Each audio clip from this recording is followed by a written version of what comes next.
Fala, meus amigos do canal Intelectos, tudo bom com vocês? Comigo está tudo ótimo.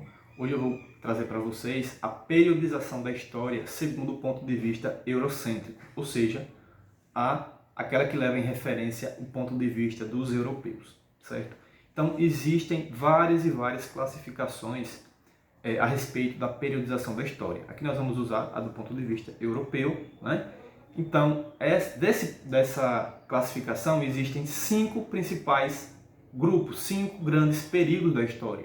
O primeiro deles, pessoal, ele vai do surgimento do ser humano, né, do surgimento do ser humano na Terra, quando surge a espécie Homo sapiens na África, né, onde ela surge e se espalha para os outros continentes.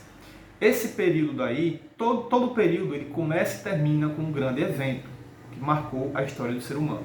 Então, a pré-história, por exemplo, ela começa com o surgimento do homem e vai até o ano 4000 a.C. Esse período do surgimento do homem até 4000 a.C.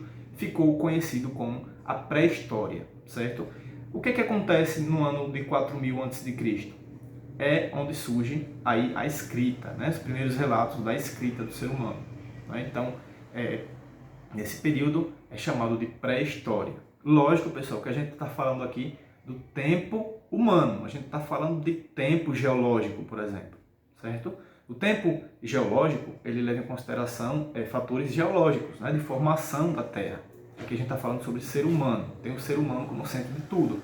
Então, a pré-história vai do surgimento do ser humano na Terra até o ano 4000 a.C., né, onde tem o surgimento da escrita. Esse período é chamado de pré-história. Do ano 4000 a.C. até o ano de 476, esse período é chamado de Antiguidade ou Idade Antiga, né? O que aconteceu em 476? Foi o ano aí que marcou o fim do Império Romano, certo, pessoal? O fim do Império Romano do Ocidente. Então, como esse ano de 476 teve esse grande marco, né?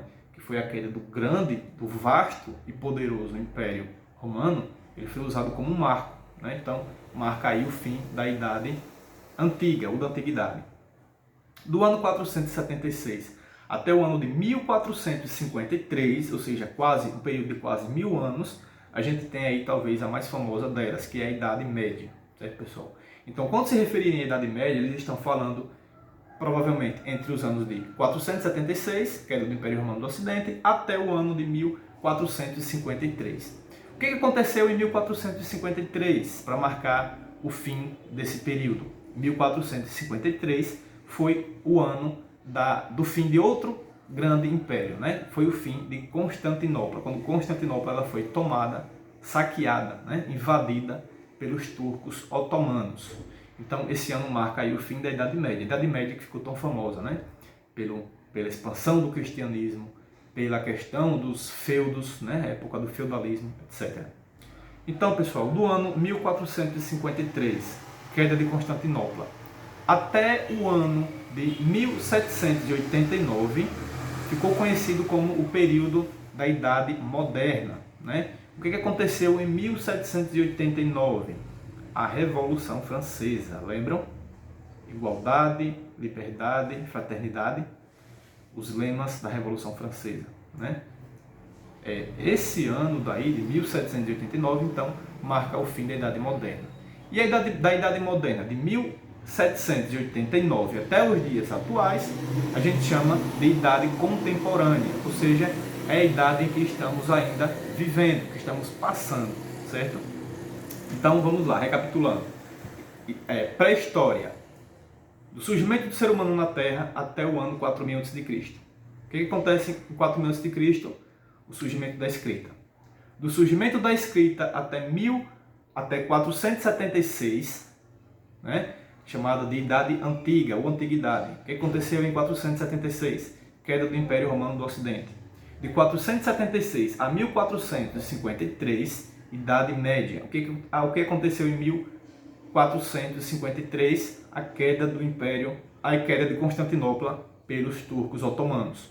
De 1453 até 1789, Idade Moderna. O que acontece em 1789? Revolução Francesa. De 1789 até os dias atuais, Idade Contemporânea. Certo, pessoal? Então esse foi o vídeo de hoje. Até o próximo, espero que vocês tenham gostado, né? Não sei se vocês sabiam dessa curiosidade.